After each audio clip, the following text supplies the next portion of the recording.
High guys, welcome back to the channel. ಮೊದಲನೇದಾಗಿ triple A promotion ಬಗ್ಗೆ ಮಾತಾಡೋದಾದ್ರೆ ನಿನ್ನೆ ನಮಗೆ ಟ್ರಿಪಲ್ ಎ ಇವೆಂಟ್ ನೋಡೋದಕ್ಕೆ ಸಿಗುತ್ತೆ ಅಂಡ್ ಅಲ್ಲಿ ತುಂಬಾನೇ ಇಂಟ್ರೆಸ್ಟಿಂಗ್ ವಿಚಾರಗಳು ಕೂಡ ನಮಗೆ ನೋಡೋದಕ್ಕೆ ಸಿಕ್ಕಿದೆ. ಮೊದಲನೇದಾಗಿ ಅಲ್ಲಿ ನಮ್ಮ ಎಲ್ ಗ್ರಾಂಡೆ ಅಮೆರಿಕಾನ ಅವರು ಸ್ಪ್ಯಾನಿಷ್ ಅಲ್ಲೇ ಪ್ರೋಮೋನ ಕಟ್ ಮಾಡಿದ್ದಾರೆ ಅಂಡ್ ಅವರಿಗೆ ಒಳ್ಳೆ ಸಪೋರ್ಟ್ ಕೂಡ ಸಿಗ್ತಾ ಇರುತ್ತೆ. ಅಷ್ಟೇ ಅಲ್ಲ ಗೈಸ್, ನಮ್ಮ ಡಾಮಿನಿಕ್ ಮಿಸ್ಟೀರಿಯೋ ಅವ್ರನ್ನ ನಿನ್ನೆ ನಾನು ಟ್ರಿಪಲ್ ಎ ಪ್ರಮೋಷನ್ ಅಲ್ಲಿ ನೋಡಿದೆ. ನಿಜವಾಗ್ಲೂ ನನಗೆ ನಂಬೋದಕ್ಕೆ ಆಗ್ತಾ ಇಲ್ಲ ಈ ಡಾಮಿನಿಕ್ ಮಿಸ್ಟೀರಿಯೋನ ಅಂತ. ಅಷ್ಟೊಂದು ಅದ್ಭುತವಾಗಿ ಕಾಣಿಸ್ತಾ ಇದ್ರು. ಅಂದ್ರೆ ಈಗಾಗಲೇ ಇವರು ಎಸ್ಟಾಬ್ಲಿಷ್ ಆಗಿದ್ದಾರೆ ಗುರು ಅಂತ ರೇಂಜ್ಗೆ ಫೀಲ್ ಬರ್ತಾ ಇತ್ತು. ನಮ್ಮ ಡಾಮಿನಿಕ್ ಮಿಸ್ಟೀರಿಯೋ ಅವರು ಹೋಗಿ ಟ್ರಿಪಲ್ ಎ ಪ್ರಮೋಷನ್ ಅಲ್ಲಿ ನಮ್ಮ ಡ್ರ್ಯಾಗನ್ ಲೀ ಹಾಗೆ ವೈಕಿಂಗ್ ಅವರು ಮಾತಾಡ್ತಾ ಇರ್ತಾರೆ. ಅವರ ಮೇಲೆ ಅಟ್ಯಾಕ್ ಮಾಡಿ ಆ ಒಂದು ಟ್ರಿಪಲ್ ಎ ಚಾಂಪಿಯನ್ಶಿಪ್ ನ ಲಿಫ್ಟ್ ಮಾಡ್ತಾರೆ. ಅಂಡ್ ಡಾಮಿನಿಕ್ ಮಿಸ್ಟೀರಿಯೋ ಅವರಿಗೆ ಸಿಕ್ಕಾಪಟ್ಟೆ ಪಾಪ್ ಸಿಗ್ತಾ ಇರುತ್ತೆ ಅಂಡ್ ಕ್ರೌಡ್ ಅಂತೂ ನಿಜವಾಗ್ಲೂ ಸಿಕ್ಕಾಪಟ್ಟೆ ಶಾಕ್ ಆಗ್ತಾರೆ ನಮ್ಮ ಡಾಮಿನಿಕ್ ಮಿಸ್ಟೀರಿಯೋ ಅವ್ರನ್ನ ನೋಡಿ. ಇದಾದ್ಮೇಲೆ ಅಫಿಷಿಯಲ್ ಆಗಿ ಕನ್ಫರ್ಮ್ ಕೂಡ ಆಗಿದೆ, ಎಸ್ ಟ್ರಿಪಲ್ ಎ ಮೇನಿಯಾ ಅಂತ ಒಂದು ಇವೆಂಟ್ ನಮಗೆ ನೋಡೋದಕ್ಕೆ ಸಿಗ್ತಾ ಇದೆ. ಇಲ್ಲಿ ನಮಗೆ ಒಂದು ಫ್ಯಾಟಲ್ 4-ವೇ ಮ್ಯಾಚ್ ನೋಡೋದಕ್ಕೆ ಸಿಗ್ತಾ ಇದೆ. ಟ್ರಿಪಲ್ ಎ ಚಾಂಪಿಯನ್ಶಿಪ್ ಗೆ Dragon Lee versus Vikingo versus Dominik Mysterio versus El Grande Americano ಅವರ ನಡುವೆ. ನಿಜವಾಗ್ಲೂ ಗೈಸ್, ಡಾಮಿನಿಕ್ ಮಿಸ್ಟೀರಿಯೋ ಅವ್ರನ್ನ ಆ ಒಂದು ಇವೆಂಟ್ ಅಲ್ಲಿ ನೋಡಿ ನನಗೆ ಸಿಕ್ಕಾಪಟ್ಟೆ ಶಾಕ್ ಆಯ್ತು. ಅಂಡ್ ಫ್ಯೂಚರ್ ಡಬ್ಲ್ಯೂ ನಾವು ಹೇಳ್ತಾನೆ ಬರ್ತಾ ಇದ್ವಿ, ಈಗ ಅದು ಇನ್ನೂ ಕೂಡ ಪ್ರೂವ್ ಆಗ್ತಾ ಹೋಗ್ತಾ ಇದೆ. ಇದಾದ್ಮೇಲೆ ನಮಗೆ ಅಲ್ಬರ್ಟೋ ಡೆಲ್ ರಿಯೋ ಅವರ ಲಾಸ್ಟ್ ಮ್ಯಾಚ್ ಕೂಡ ಟ್ರಿಪಲ್ ಎ ಅಲ್ಲಿ ನೋಡೋದಕ್ಕೆ ಸಿಗುತ್ತೆ. ಟ್ರಿಪಲ್ ಎ ಅವರು ಒಂದು ಫೋರ್ಸ್ಫುಲ್ ಮ್ಯಾಚ್ ನ ಬುಕ್ ಮಾಡಿದ್ರಂತೆ. ಅಲ್ಬರ್ಟೋ ಡೆಲ್ ರಿಯೋ ಅವರೇನಾದ್ರೂ ಆ ಒಂದು ಮ್ಯಾಚ್ ಅಲ್ಲಿ ಸೋತ್ರೆ ಟ್ರಿಪಲ್ ಎ ಇಂದ ಹೊರಗಡೆ ಹೋಗ್ಬೇಕು ಅಂತ. ಅಂಡ್ ಆ ಒಂದು ಮ್ಯಾಚ್ ಅಲ್ಲಿ ಅಲ್ಬರ್ಟೋ ಡೆಲ್ ರಿಯೋ ಅವರು ಸೋತಿದ್ದಾರೆ. ಅಂಡ್ ಈಗ ಅವರು ಟ್ರಿಪಲ್ ಎ ಪ್ರಮೋಷನ್ ಇಂದನೂ ಕೂಡ ಹೊರಗಡೆ ಬಂದಿದ್ದಾರೆ. ರೂಮರ್ಸ್ ಗಳು ಬರ್ತಿರೋ ಪ್ರಕಾರ ಡಬ್ಲ್ಯೂ ಕಂಪನಿ ಅವರು ಟ್ರಿಪಲ್ ಎ ಪ್ರಮೋಷನ್ ಜೊತೆ ಪಾರ್ಟ್ನರ್ಶಿಪ್ ನ ಸೈನ್ ಮಾಡ್ಕೊಂಡಿದಾರಲ್ಲ. ಅಂಡ್ ಡಬ್ಲ್ಯೂ ಹಾಗೆ ಅಲ್ಬರ್ಟೋ ಡೆಲ್ ರಿಯೋ ಅವ್ರಿಗೂ ಕೂಡ ಆಗ್ತಾ ಇಲ್ವಲ್ಲ, ಅದರಿಂದ ಅವರನ್ನ ಬೇಕು ಅಂತಾನೆ ಫೋರ್ಸ್ಫುಲಿ ಈ ಒಂದು ಮ್ಯಾಚ್ ಅಲ್ಲಿ ಇನ್ಸರ್ಟ್ ಮಾಡಿ ಕಂಪನಿಯಿಂದ ಹೊರಗಡೆ ಹಾಕಿರಬಹುದು ಡಬ್ಲ್ಯೂ ಕಂಪನಿ ಅವರೇ ಅಂತ ರೂಮರ್ಸ್ ಗಳು ಬರ್ತಾ ಇದೆ. ಈಗ ನನಗಂತೂ ಗೊತ್ತಾಗ್ತಾ ಇಲ್ಲ, ಯಾಕಂದ್ರೆ ನಾನಂತೂ ಇದನ್ನ ಫಾಲೋ ಮಾಡಿಲ್ಲ. ಸದ್ಯಕ್ಕೆ ನಮ್ಮ ಅಲ್ಬರ್ಟೋ ಡೆಲ್ ರಿಯೋ ಅವರು ಈಗ ಟ್ರಿಪಲ್ ಎ ಪ್ರಮೋಷನ್ ಇಂದ ಹೊರಗಡೆ ಹೋಗಿದ್ದಾರೆ. ನೆಕ್ಸ್ಟ್ ಅಪ್ಡೇಟ್ ಕಡೆ ಬರೋದಾದ್ರೆ ಇದಿರ್ತಕ್ಕಂಥದ್ದು ಹಲ್ಕ್ ಹೋಗನ್ ಅವರ ಬಗ್ಗೆ. ನಿಮಗೆ ಗೊತ್ತಿರಬಹುದು, ರೀಸೆಂಟ್ಲಿ ನಾವು ಹಲ್ಕ್ ಹೋಗನ್ ಅವ್ರನ್ನ ಕಳ್ಕೊಂಡ್ವಿ. ಇನ್ ಡಬ್ಲ್ಯೂ ಅವರು ಕೂಡ ಟ್ರಿಬ್ಯೂಟ್ ನ ಕೊಟ್ಟರು, TNA ಅವರು ಕೂಡ ಟ್ರಿಬ್ಯೂಟ್ ನ ಕೊಟ್ಟರು. ಎಲ್ಲ ಕಡೆಯಿಂದನೂ ಕೂಡ ರಿಯಾಕ್ಷನ್ಸ್ ಗಳು ಬರ್ತಾ ಇದೆ. ರಿಯಾಕ್ಷನ್ ಯಾಕೆ ಬರ್ತಾ ಇದೆ ಅಂದ್ರೆ ಹಲ್ಕ್ ಹೋಗನ್ ಅವರಿಂದಾನೆ ಈ ಒಂದು ರೆಸ್ಲಿಂಗ್ ಅನ್ನೋದು ಮೈನ್ ಸ್ಟ್ರೀಮ್ ಮೀಡಿಯಾಗೆ ಬರೋದಕ್ಕೆ ಸಾಧ್ಯ ಆಗಿದ್ದು. ಅಂಡ್ ಯಾವ ರೀತಿ ನಾವು ಈಗ ಕ್ರಿಕೆಟ್ ಅಲ್ಲಿ ಸಚಿನ್ ತೆಂಡೂಲ್ಕರ್ ಅವ್ರನ್ನ ಮೈನ್ ಸ್ಟ್ರೀಮ್ ಮೀಡಿಯಾ ಅಟ್ರಾಕ್ಷನ್ ಅಂತ ಕರಿತೀವೋ ಇಂಡಿಯಾಗೆ, ಅಂಡ್ ಅದೇ ರೀತಿ ಅಲ್ಲಿ ರೆಸ್ಲಿಂಗ್ ಗೆನೆ ಹಲ್ಕ್ ಹೋಗನ್ ಅವರು main stream media attraction. And ಆ ಒಂದು ರೀಸನ್ ಗೆ ಎಲ್ಲರೂ ಕೂಡ ಇಷ್ಟೊಂದು ಶಾಕ್ ಆಗಿ ರಿಯಾಕ್ಷನ್ ನ ಕೊಡ್ತಾ ಇರೋದು. ಅಂಡ್ ಈಗ AEW ಕಂಪನಿ ಅವರು ಕೂಡ ಹಲ್ಕ್ ಹೋಗನ್ ಅವರಿಗೆ ಟ್ರಿಬ್ಯೂಟ್ ನ ಕೊಟ್ಟಿದ್ದಾರೆ. ನೆಕ್ಸ್ಟ್ ಅಪ್ಡೇಟ್ ಕಡೆ ಬರೋದಾದ್ರೆ ಇದಿರ್ತಕ್ಕಂಥದ್ದು ಹಲ್ಕ್ ಹೋಗನ್ ಅವರ ವೈಫ್ ಬಗ್ಗೆ. ರೀಸೆಂಟ್ ಆಗಿ ತಾನೇ ನಮ್ಮ ಹಲ್ಕ್ ಹೋಗನ್ ಅವರು ಇನ್ನೊಂದು ಮದುವೆ ಆಗಿದ್ರು. ಅವ್ರ ವೈಫ್ ನ ಕೂಡ ನೀವು ನೋಡ್ತಾ ಇರಬಹುದು. ಇದ್ರ ಬಗ್ಗೆ ನಾನು ಕೂಡ ವಿಡಿಯೋ ಮಾಡಿ ತಿಳಿಸಿದ್ದೆ. ಅಂಡ್ ಇವರು ಕೂಡ ಹಲ್ಕ್ ಹೋಗನ್ ಅವರ ಡೆತ್ ಬಗ್ಗೆ ತನ್ನ ಕಮೆಂಟ್ ನ ಕೊಟ್ಟಿದ್ದಾರೆ.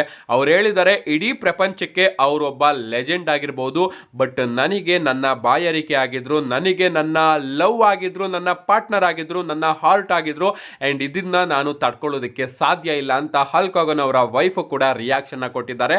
ಏನೇ ಆಗ್ಲಿ ಗೈಸ್, ಒಂದ್ ರೀತಿಲಿ ಖುಷಿನೂ ಕೂಡ ಆಗಿರುತ್ತೆ ಅವರಿಗೆ ಅನ್ಕೋತೀನಿ. ಯಾಕಂದ್ರೆ ಇದೇನು ಅವರ ಮೊದಲ ಮದ್ವೆ ಆಗಿರ್ಲಿಲ್ಲ.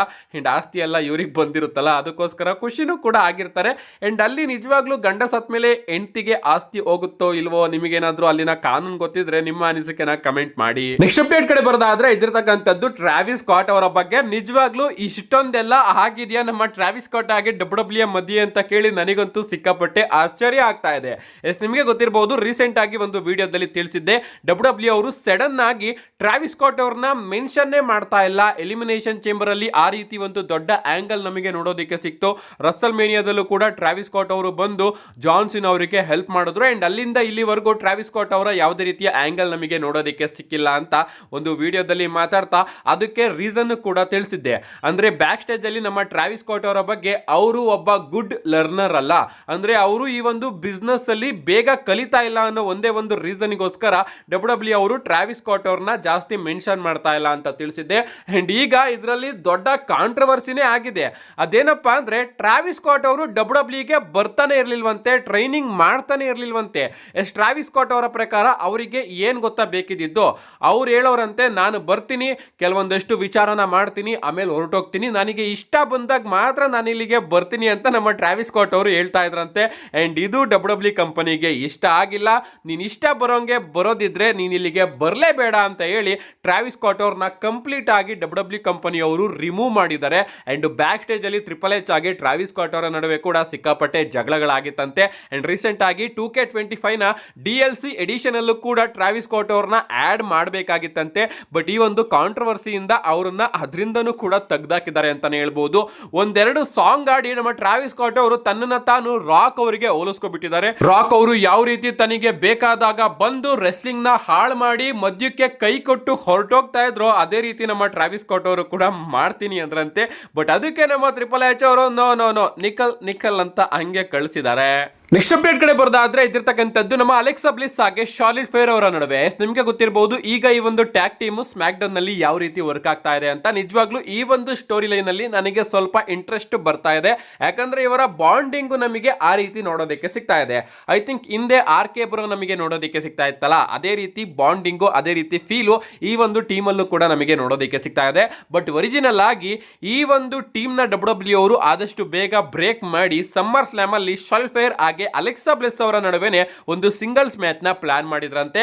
ಬಟ್ ಆಡಿಯನ್ಸ್ ಗಳು ಈ ಒಂದು ಟೀಮಿಗೆ ಕೊಟ್ಟಂತಹ ರಿಯಾಕ್ಷನ್ ನ ನೋಡಿ ಇಲ್ಲ ಇದನ್ನ ಇಷ್ಟು ಬೇಗ ಬ್ರೇಕ್ ಮಾಡೋದು ಬೇಡ ಅಂತ WWE ಅವರು ಡಿಸೈಡ್ ಮಾಡಿ ಸಮ್ಮರ್ ಸ್ಲಾಮ್ ಅಲ್ಲಿ ವಿಮೆನ್ಸ್ ಟ್ಯಾಗ್ ಟೀಮ್ ಚಾಂಪಿಯನ್ಶಿಪ್ ಗೆ ಒಂದು ಆಪರ್ಚುನಿಟಿನೇ ಕೊಟ್ಟಿದ್ದಾರೆ ಅಲೆಕ್ಸಾ ಬ್ಲಿಸ್ ಹಾಗೆ ಶಾರ್ಲೆಟ್ ಫೇರ್ ಅವರಿಗೆ. ಅಂಡ್ ಈ ಟೀಮು ಆದಷ್ಟು ಬೇಗ ಬ್ರೇಕ್ ಕೂಡ ಆಗಬಹುದು, ಅಥವಾ ಆಡಿಯನ್ಸ್ ಏನಾದ್ರೂ ಈ ಒಂದು ಟ್ಯಾಗ್ ಟೀಮ್ ನ ಸಪೋರ್ಟ್ ಮಾಡಿದ್ರೆ ಇನ್ನೂ ಕೂಡ ಜಾಸ್ತಿ ದಿನ ಈ ಒಂದು ಟೀಮ್ ನಮಗೆ ನೋಡೋದಕ್ಕೆ ಸಿಗಬಹುದು. ಯಾವ ರೀತಿ ರ್ಯಾಂಡಿ ಓರ್ಟನ್ ಹಾಗೆ ರಿಡಲ್ ಅವರ RK ಬ್ರೋನು ಕೂಡ WWE ಅವರು ಟೆಂಪ್ರವರಿಗೋಸ್ಕರ ಮಾತ್ರ ಟ್ಯಾಗ್ ಟೀಮ್ ಆಗಿ ಫಾರ್ಮ್ ಮಾಡಿದ್ರು. ಬಟ್ ಅದಾದ್ಮೇಲೆ ಜನಗಳು ಆ ಒಂದು ಟೀಮಿಗೆ ಇಂಟ್ರೆಸ್ಟ್ ನ ತೋರಿಸಿ ಒಂದ್ ಟೈಮ್ ಅಲ್ಲಿ ಮಂಡೇ ನೈಟ್ ರಾ ಮೈನ್ ಸ್ಟೋರಿನೇ ಅದಾಗ್ಬಿಟ್ಟಿತ್ತು.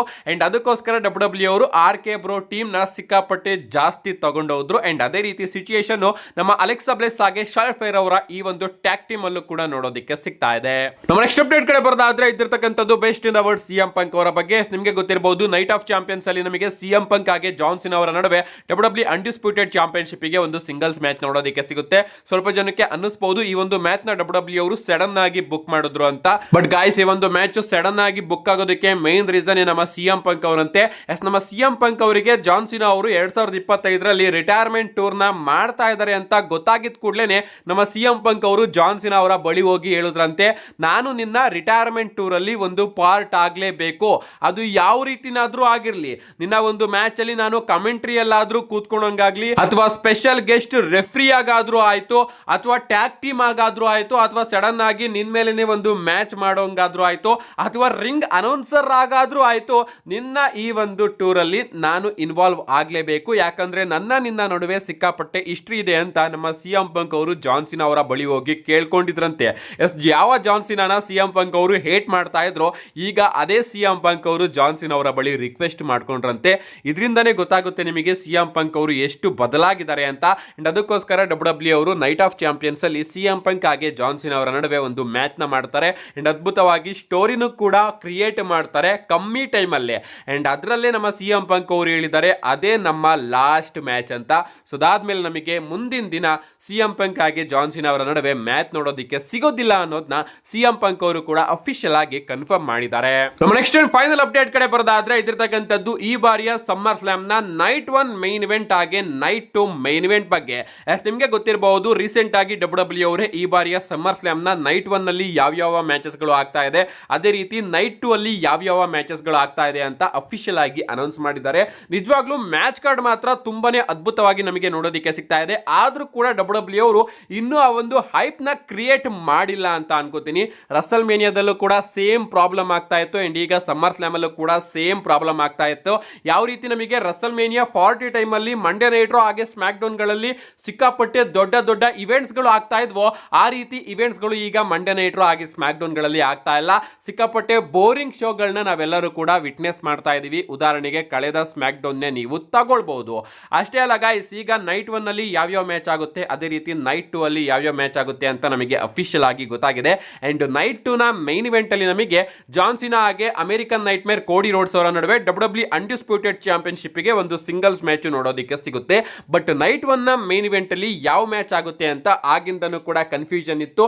ಅಂಡ್ ರೀಸೆಂಟ್ ಆಗಿ ನಾನು ಕೂಡ ವಿಡಿಯೋ ಮಾಡಿ ತಿಳಿಸಿದ್ದೆ. ಬಟ್ WWE ಅವರು ಈಗ ತನ್ನ ಅಫಿಷಿಯಲ್ ವೆಬ್ಸೈಟ್ ಅಲ್ಲಿ Roman Reigns and Jey Uso versus Bron Breakker ಹಾಗೆ ಬ್ರಾನ್ಸನ್ ರೀಡ್ ಅವರ ಟ್ಯಾಗ್ ಟೀಮ್ ಮ್ಯಾಚ್ ನ ನೈಟ್ 1 ಗೆ ಅಫಿಷಿಯಲ್ ಆಗಿ ಮೇನ್ ಆಗಿ ಅನೌನ್ಸ್ ಮಾಡ್ತಾ ಇದ್ದಾರೆ.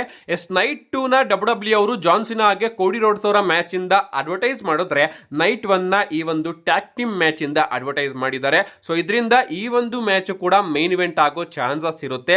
ಬಟ್ ನನ್ನ ಪ್ರಕಾರ CM ಪಂಕ್ ಹಾಗೆ ಗಂತರ್ ಅವರ ಮ್ಯಾಚ್ ಫೈನಲ್ ಆಗಿ ಮೇನ್ ಇವೆಂಟ್ ಆಗುತ್ತೆ ಅನ್ಕೋತೀನಿ. WWE ಅವರು ಈ ಒಂದು ಮ್ಯಾಚ್ ನ ಸೆಕೆಂಡ್ ಮೇನ್ ಇವೆಂಟ್ ಅಂತ ಕರಿಬಹುದು. But original main event CM ಪಂಕ್ ಹಾಗೆ ಗಂತರ್ ಅವರ ವರ್ಲ್ಡ್ ಹೆವಿವೇಟ್ ಚಾಂಪಿಯನ್ಶಿಪ್ ಮ್ಯಾಚ್ ಆಗುತ್ತೆ ಅಂತ ಅನ್ನಿಸ್ತಾ ಇದೆ.